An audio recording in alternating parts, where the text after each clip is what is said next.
चलिए आज हम बात करेंगे इजराइल से जुड़ी एक खबर के बारे में। 40 साल से लापता एक पायलट के अवशेषों की तलाश में इजराइल ने रातों रात लेबनान में कमांडो भेजे हैं।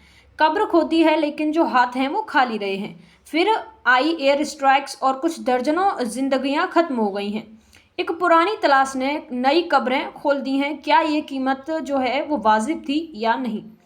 तो खबर देखें तो कमांडो ने एक प्रसिद्ध आईडीएफ पायलट की मानी जा रही है कब्र को खोदना शुरू कर दिया है, जिसके कारण गोलीबारी हुई है और फिर जो हवाई हमले हैं वो भी किए गए हैं। तो सबसे पहले हम जानेंगे ये पायलट कौन थे और इनके क्या हुआ था। जैसे कि पायलट के अवशेषों की खोज के असफल अभियान के बाद इजराइल ने लेबनान में दर्जनों लोगों को मार डाला है। तो उन्होंने क्यों मार डाला है, क्या ये जो खबर है उसे देखें। तो सबसे पहले हम बात करेंगे ये जो कमांडर थे वो कौन थे। तो रॉन अदाश एक अनसुलझी दास्ता इनकी गुमशुदगी और कुछ ऐतिहासिक पृष्ठभूमि के साथ इनकी जो खबर है वो जुड़ी हुई है इनसे। जैसे कि इनकी जो जानकारी की बात करें व्यक्तिगत की, तो इनका जो जन्म है वो 5 मई 1958 में हुआ था इजराइल में। और ये शिक्षा की बात करें इनकी तो ये केमिकल इंजीनियरिंग टेक्नीशियन है। और इनके पद की बात करें तो ये लेफ्टिनेंट कर्नल इजरायली वायुसेना के अधिकारी हैं। घटना की बात करें तो 16 अक्टूबर 1986 में मिशन के दौरान जो विमान है वो दुर्घटना में इनकी जो गुमशुदा की जो मौत है वो हुई थी। पायलट सुरक्षित लेकिन रॉन को उमल ने पकड़ा था। अगर हम बात करें कैद और गुमशुदगी के टाइमलाइन के बारे में तो 1986 से 1987 के बीच में परिवार को अंतिम जो पत्र है वो इनके द्वारा दिया गया था। 1988 में ईरान हिजबुल्लाह को जो है ये सौंपे गए थे। कोई पक्का जो सबूत है वो नहीं मिलता है। 2021 में मोसाद के नया गुप्त ऑपरेशन हुआ और आज भी आधिकारिक तौर पर ये लापता हैं। इनकी कोई जो तलाश है वो नहीं हुई है। तो अब अगर हम बात करें जो ये रन अराद की गुमशुदगी के बारे में, ऐतिहासिक इनकी पृष्ठभूमि के बारे में, तो रन अराद एक इजरायली नेविगेटर थे जिनका MF-16 विमान 16 अक्टूबर 1986 को दक्षिणी लेबनान में PLO यानी कि पैलेस्टाइन लिबरेशन ऑर्गेनाइजेशन के ठिकानों पर हमले के दौरान क्रैश हो गया था। वे अमाल लेबियन द्वारा कब्जा कर लिए गए और बाद में हिजबुल्लाह को सौंप दिए गए थे। इजराइल दशकों से उनकी जानकारी और अवशेषों की तलाश कर रहा है लेकिन वे अब तक लापता हैं। माना जाता है कि 1988 में उनकी मौत हो गई थी। यह घटना प्रथम लेबनान युद्ध 1982 और इजराइल लेबनान संघर्ष की व्यापक कहानी का हिस्सा है, जहां कैदियों की अदला बदली और लापता सैनिकों की खोज एक प्रमुख मुद्दा रहा था। अगर हम बात करें जो हवाई हमले थे उनकी हताहत के बारे में, तो 6 से 7 मार्च 2026 में नवीचित के दौरान, जैसे कि ये जो हताहत है वो कितनी हुई है और यानी कि कितने जो मौतें वहाँ पर हो रही हैं और कितनी मृत्यु वहाँ पर हो रही है, वहीं घायल जो व्यक्ति हैं उनकी संख्या कितनी है। तो अभियान के बाद इजरायली हवाई हमलों ने हमलों ने वहाँ का जो क्षेत्र है उसको दहला दिया, जिससे भारी नागरिक हताहत हुए और तबाही मची। लेकिन कोई इजरायली जो नुकसान है, जो मौत है वो नहीं हुआ था। तबाही और जो मौतें हैं उनकी बात करें तो कुल 41 जो लोग हैं वो मारे गए, जिनमें 3 लेबनानी सैनिक शामिल थे और 40 घायल हुए थे। बमबारी जो बात करें तो इजरायली जेटों की जो बमबारी है, जिसमें मुठभेड़ के बाद नवीचित और बेका घाटी पर केंद्रित हवाई हमले हुए, भारी हताहत हुई। लेबनान स्वास्थ्य मंत्रालय कम से कम 41 लोग मारे गए, जिनमें 3 लेबनानी सैनिक शामिल थे और 40 घायल थे। अधिकांश पीड़ित नागरिकों की बात करें तो मारे गए और कुछ घायल लोगों में से अधिकांश स्थानीय लोग थे। इजरायल पक्ष की अगर सुरक्षित स्थिति की बात करें तो अभियान और हमलों के दौरान कोई इजरायली हताहत नहीं हुआ था। हवाई हमलों का अगर प्रकार की बात करें तो वो केंद्रीय हवाई जो बमबारी है वो हुई थी बेका घाटी। लेबनान स्वास्थ्य मंत्रालय रिपोर्ट में 41 जो मृत जो लोग हैं, 41 प्लस मृत लोग जो हैं वो बताए गए थे, जिसमें 40 घायल थे और 3 मरे हुए सैनिक जो हैं वो बताए गए थे। पीड़ितों की स्थिति की बात करें तो अधिकांश नागरिक हताहत हुए और कोई इजरायली नुकसान नहीं हुआ था। हमले के अगर भौगोलिक विस्तार की बात करें तो नवी चित और कुछ बेका घाटी के आसपास के एरिया में सीरिया लेबनान सीमा के पास ये जो घटना है वो हुई थी। हिजबुल्ला और लेबनान सेना की अगर भूमिका की बात करें नवी चित जो अभियान है उसके बाद, तो नवी चित में हुए इजरायली कमांडो अभियान ने लेबनान की दो प्रमुख सशस्त्र बलों हिजबुल्ला और लेबनान सेना के बीच तनावपूर्ण और जटिल प्रक्रिया को उजागर किया था। हिजबुल्ला सशस्त्र प्रतिरोध था जिसमें ईरान के समर्थन में, और लेबनान सेना सरकारी भूमिका जैसे कि घटना की पुष्टि और कुछ हताहत वहां पर देखी गई थी। जैसे कि इजराइल के जो प्रमुख विरोधी हैं वो ईरान समर्थित थे, जैसे कठिन प्रतिक्रिया और कुछ जटिल स्थितियां वहां पर रही थी। जैसे हिजबुल्ला के प्रतिरोध की बात करें तो अभियान का विरोध और कुछ इजरायली कमांडो के साथ गोलाबारी की गई थी। प्रमुख विरोधी और ईरान समर्थक की बात करें तो इजराइल का मुख्य लेबनानी विरोधी ईरान द्वारा समर्थित था। लेबनान सेना की अगर दृष्टि की बात करें तो घटना की जो पुष्टि है घटना की पुष्टि और उनके सैनिकों की मौत हुई थी। लेबनान सरकार की जटिल प्रक्रियाओं की बात करें तो सैनिकों के मौत ने प्रतिक्रिया को जटिल जो है वो बना दिया था। हिजबुल्ला ने अभियान का विरोध किया जिससे गोलाबारी शुरू हुई, और यह संगठन लेबनान में इजराइल का प्रमुख विरोधी है और ईरान में समर्थित है। लेबनान सेना ने भी घटना की पुष्टि की और उनकी जो सैनिकों की मौत ने लेबनान सरकार की ओर से प्रतिक्रिया को जटिल बना दिया है। यह जो घटना है वो हिजबुल्ला इजराइल के बीच चल रहे तनाव को बढ़ा सकती है, जैसे कि हाल ही में वर्षों में रॉकेट हमले और कुछ ड्रोन हमले किए गए हैं।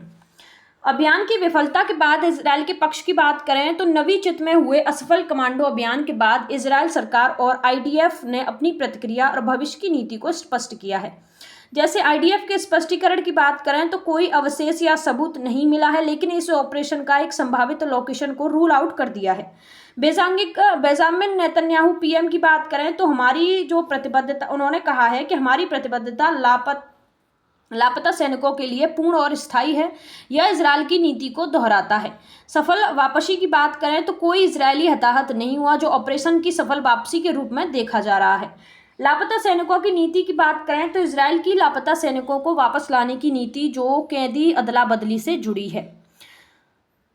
अभियान की जो विफलता है, अगर उसके और जो मुख्य पॉइंट है, जैसे कि संघर्ष के अगर इतिहास की बात करें तो ये काफ़ी लंबा है। जैसे 1982 का युद्ध और 1986 का रन आजाद वाला जो हादसा है वो, और 2026 में फिर से युद्ध, और वर्तमान जो स्थिति है वो काफ़ी जो तनावपूर्ण रह रही है।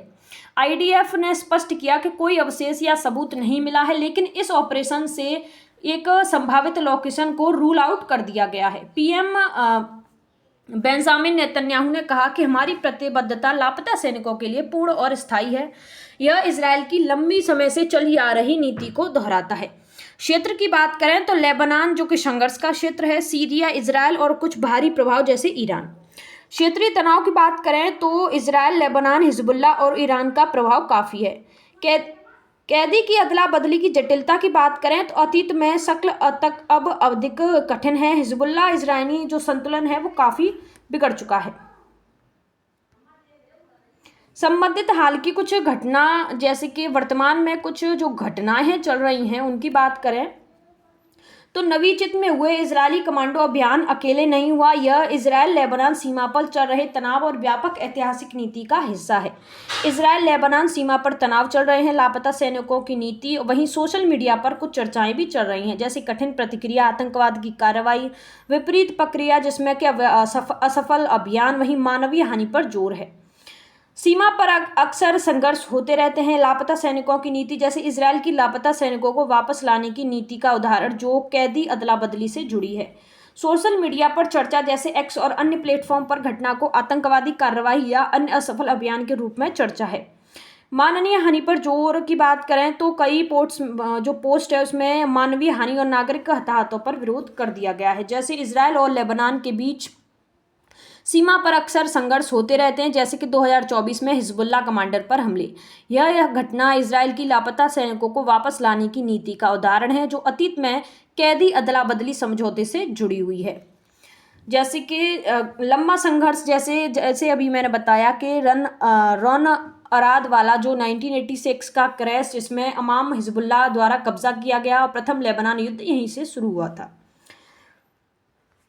अब हम बात करें लेबनानी पक्ष और हिजबुल्लाह की दावेदारी के बारे में, तो नवी चित में हुए असफल कमांडो अभियान के बाद लेबनान ने विभिन्न समूहों, हिजबुल्लाह और स्थानीय निवासियों के अपनी प्रतिक्रिया और दावे प्रस्तुत किए, जिसने स्थिति को और जटिल बना दिया। जैसे कि अगर हम बात करें हिजबुल्लाह के दावे की, तो कमांडो अब्यूज जिसमें इजराइल को हेलीकॉप्टर एयर स्ट्राइक करनी पड़ी थी। निवासियों के दावे की बात करें तो नवीचित गांव में स्थानीय निवासियों, महिलाओं से द्वारा हथियार उठाकर फायरिंग की गई थी। सैनिकों की मौत की बात करें तो लेबनानी सैनिकों के 3 सैनिकों की मौत हुई, जिसने स्थिति को जटिल बना दिया था। लेबनान सरकार के अगर रुख की बात करें तो इजराइल के खिलाफ मजबूत बयान और कुछ कड़ा विरोध वहां पर किया गया था। तनाव का जो बढ़ना भविष्य में काफ़ी खतरा साबित हो सकता है। क्षेत्रीय तनाव काफ़ी बढ़ चुका है। जनता की प्रतिक्रिया सोशल मीडिया पर माननीय हानि पर काफ़ी जोर दे रही है। वहीं लेबनान इजराइल जो संघर्ष है वो निरंतर तनाव और गोलाबारी जैसे कि विपरीत दल में बदल चुका है। लेबनान पक्ष और हिजबुल्लाह की अगर जो दावेदारी है वो जो है काफ़ी स्थानीय निवासियों का जो दावा है, जिसमें जो महिलाएं हैं सहित जो फायरिंग है वहाँ पर की गई थी, ये भी वहाँ पर जो दावा है वो किया गया था। अब बात करें मध्य पूर्व में दूसरा फ्रंट जो खतरा है वो क्या बनकर उभर रहा है। जैसे अगर वहाँ के दूसरे जो फ्रंट का जो खतरा है उसकी बात करें तो वो है नवी चित में हुए असफल कमांडो अभियान के बाद इजरायल और हिजबुल्लाह के बीच तनाव बढ़ गया, जिसमें क्षेत्र में पूर्ण युद्ध और दूसरे फ्रंट जो खतरा है वो पैदा हो गया है। जैसे क्षेत्रीय युद्ध में दूसरा फ्रंट हिजबुल्लाह की घुसपैठ की प्रतिक्रिया, जैसे दूसरा फ्रंट की बात करें तो जो खतरा है उसकी, तो गाजा युद्ध और हिजबुल्लाह के साथ चल रहे तनाव के बीच ये ऑपरेशन क्षेत्रीय युद्ध के दूसरे फ्रंट का खतरा बढ़ा है। हिजबुल्लाह की प्रतिक्रिया की बात करें तो हिजबुल्लाह ने इसे घुसपैठ कहा है और बड़े पैमाने पर जवाब देने की चेतावनी दी है। पूर्ण युद्ध की बात करें तो अगर हिजबुल्लाह बड़े पैमाने पर जवाब देता है तो लेबनान में पूर्ण युद्ध फैल सकता है। 2024 से 25 में ट्रेड से जुड़ा है। ईरान समर्थित प्रचार की बात करें तो ईरान समर्थित ग्रुप्स इसे इजरायली आक्रामक के रूप में प्रचारित कर रहे हैं। संघर्ष इसका काफ़ी लंबा है, जो मैं बता चुकी हूँ। क्षेत्रीय तनाव काफ़ी बढ़ चुका है। गाजा युद्ध, हिजबुल्लाह इजरायली तनाव, वहीं क्षेत्रीय युद्ध का विस्तार। जनता की प्रतिक्रिया जो है वो माननीय जो मानव की जो हानि हो रही है, जैसे जो मौतें हो रही हैं का जो उस पर काफ़ी बढ़ चढ़कर आ रही है। ईरान और बाहरी प्रभाव की बात करें तो ईरान समर्थित जो ग्रुप्स हैं, क्षेत्रीय स्थिरता है और इजरायल आक्रामक का जो प्रचार है वो काफ़ी बढ़ चुका है। क्षेत्रीय और कुछ अंतर्राष्ट्रीय अगर हम जो प्रभाव हैं उनकी बात करें तो इस अभियान के विफल होने से जो हवाई हमलों ने मध्य पूर्व और अंतर्राष्ट्रीय स्तर पर तनाव और जटिलता को उजागर किया था। जैसे अंतर्राष्ट्रीय प्रभाव और प्रतिक्रिया, वहीं जैसे जिसमें संयुक्त राष्ट्र की भूमिका, मध्यस्थता की भूमिका, लेकिन अभी तक कोई बड़ी प्रतिक्रिया नहीं आई है।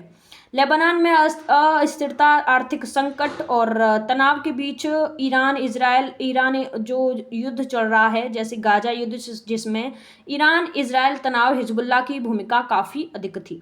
क्षेत्रीय प्रभाव की बात करें तो मध्य पूर्व के व्यापक संघर्ष का जो हिस्सा है, जिसमें गाजा युद्ध और ईरान इजरायल तनाव, वहीं हिजबुल्लाह की भूमिका शामिल थी।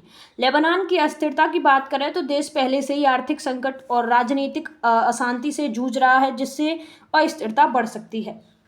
अंतर्राष्ट्रीय प्रतिक्रिया की बात करें तो संयुक्त राष्ट्र या अन्य मध्यस्थों की भूमिका को उजागर, लेकिन अभी तक कोई बड़ी प्रतिक्रिया नहीं आई है। मानवीय जो हानि है उस पर जोर की बात करें तो कई पोस्ट में मानवीय हानि और नागरिक हताहतों पर विशेष जोर दिया गया है। धन्यवाद। Thanks for watching our videos.